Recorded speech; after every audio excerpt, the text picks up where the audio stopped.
Hey everybody, as I promised, we're taking more videos for our YouTube channel.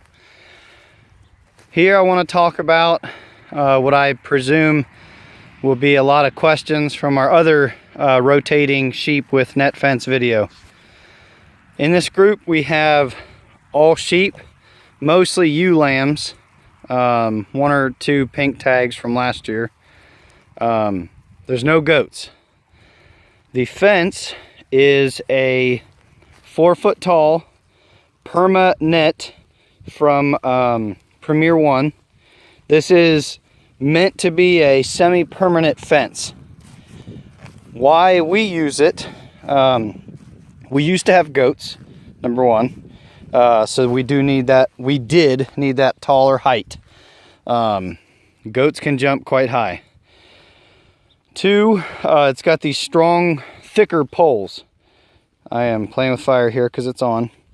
You can see for reference my thumb. I don't have big hands, but it's a pretty thick pole. We have no perimeter fence yet. And that is a rural highway, people flying 70 miles an hour. With sheep, what you need to be more concerned with is them trying to push underneath. So we have an example right here that I left, where I left the fence with a little bit of a gap. If your sheep get hungry, out of all the sections of fence we have right here, this is where they would get out. They're gonna see that gap and they're gonna push under. This black wire is not electrified. This is where we have most of the problem. I would rather have, as long as our pasture isn't sopping wet and really tall, I would rather have this kind of dipped on the ground like over there a little bit and shorter than a gap down here. These sheep don't want to jump. I don't want to say cannot jump very high, but they just won't. They will push under every single time, but you can see we just moved them in here and they're still eating a lot of the fresh clover and the bits of grass that we've got established so far in this field. And you can see here we have our temporary for when we move them in a day and a half. Monday, today's Saturday, focus. So we're going to lift this post up, they run under, and then we flip this perimeter around to go around this part, take this down and keep it going. For those of you who are not familiar with these net fences, each vertical is not electrified. I'm not going to touch it because this is our strongest charger, but each horizontal, you can see white and black. Let's try and focus it here, or not. That is electrified. And on the permanet, it's 4 foot tall. We have a lot of wires closer together at the bottom and spaced out on the top. They now come with the ability for drought and for those of us in longer winter to have a positive and negative wires going through the fence. And that's most useful when the ground does not conduct enough electricity, when you do not have enough liquid moisture in the ground. So for example, this one would be the hot fence, this one would be a ground wire, hot fence, ground, etc. I don't know exactly how they do that, as that's newer technology, but fun option there for those of you who want to try it. We swear by double spike posts. Might be hard to, yeah, you can see it there. So this post has this cross where we can just put our foot on it and step it in. It is much harder to get out of the ground than a single spike, and while we do move them and it's harder for us to move, we will take that every day of the week because it's also harder for the sheep to knock them out or rip them up. So many people have single spike. It is 10 to 15 bucks for 100 foot, 150 foot cheaper for a single spike. But I do not think it's worth it. When that single spike bends, it is a pain in the butt to bend it back. This double spike, I can bend it back every day and it's not a hassle. What else should we go over here? They will send you a repair kit with the fence. I'm not good at using those efficiently. I can repair it. Looks like some unskilled country boy did it, but still, it gets the job done. And now we've had some of these fences for so long, we don't have any of the kits left, and I've been using baling twine as long as it's not an electrified wire and just the bottom. We have several different chargers right now, especially it's the breeding season. So we have 3 different groups, 2 breeding groups and 1 meat pen type group.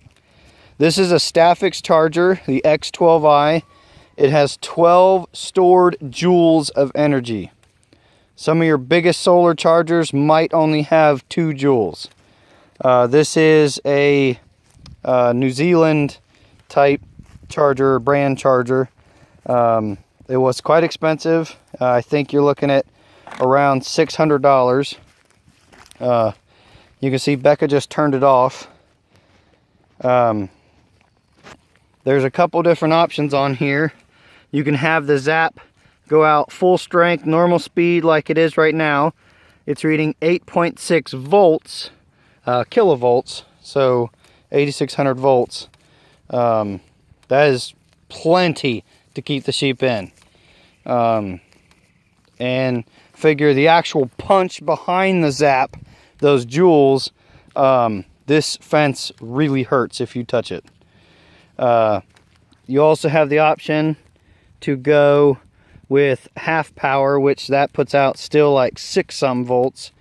And you have the option to have the fastest zap on the rabbit and a slower rhythmic zap on the turtle.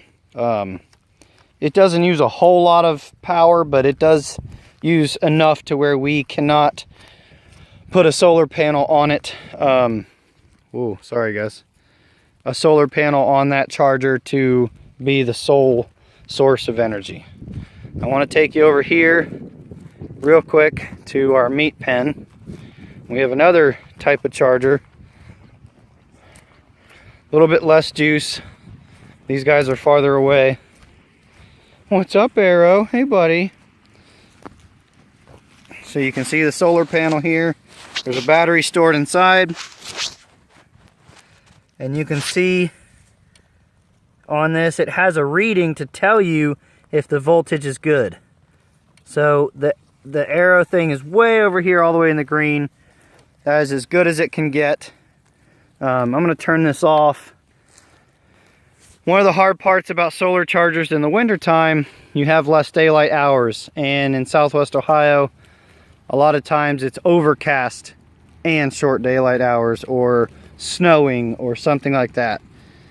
So whenever you bring hay, or those of you who feed grain out to the sheep, I would see if you could, if you're going to be there most of the day, turn off your solar charger on a sunny day and let it charge as much as you can. Keep that battery healthy, or buy a spare battery and put it on a trickle charge and swap them out every other day or something. You can see we've got one wire going into the ground. Nothing scientific. If this were a permanent fence, yes, I would drive that ground rod all the way in. A lot of efficiency in farming involves doing things so that they are doable and not exactly perfect. There's a lot of stuff we know we could do better, but due to time issues, if it's not costing us money, we're not going to waste our effort on it, or costing us quality product in the long run. But anyway, again, if you guys have any questions about what type of fence we use, how we use it, how often we move them, when we decide to move them, how short we leave the pasture, etc., etc., etc. Everything in our lives has built up to us helping other producers farm smarter, not harder, and producing really good quality food along the way. You guys take care.